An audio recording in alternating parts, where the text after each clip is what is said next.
Okay, y'all. Today we're going to focus on the 800-pound elephant in the room, or better known as identity politics. So let's get at it.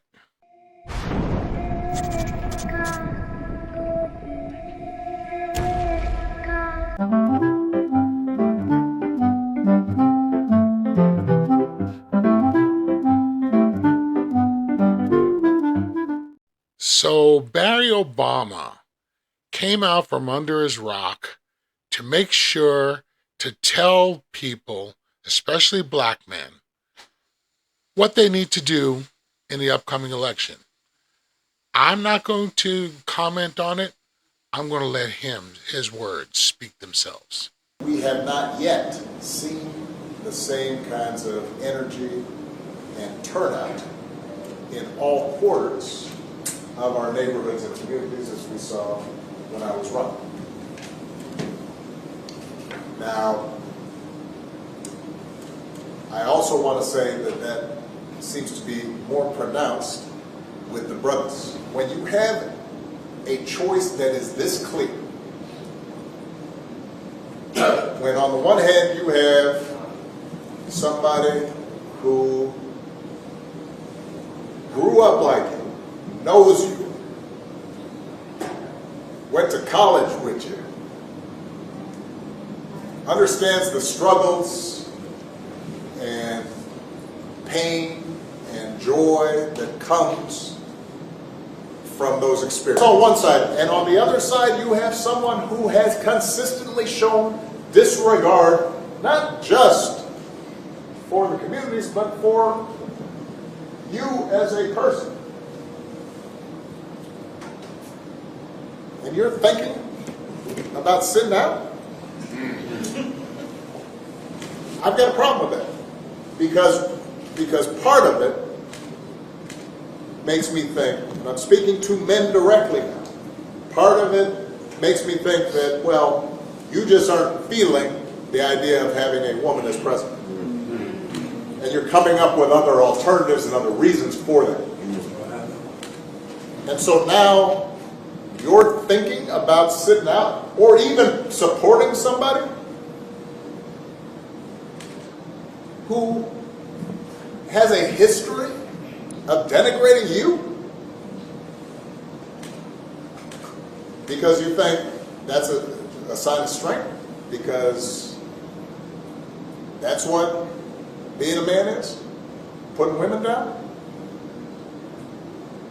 That's not acceptable.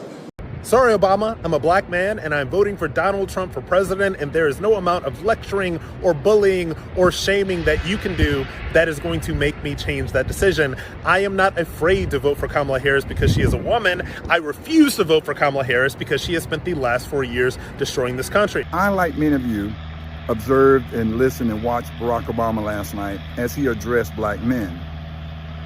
But as a black man, he did everything but address us.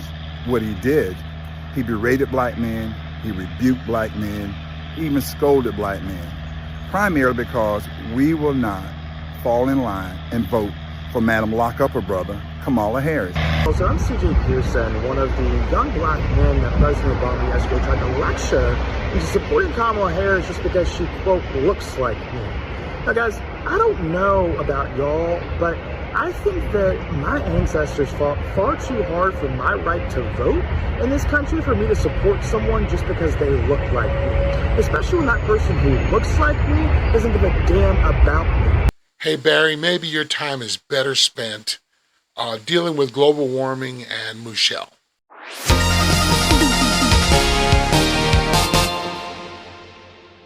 Joe Biden came out of hiding the other day and had a press conference, answered a few questions.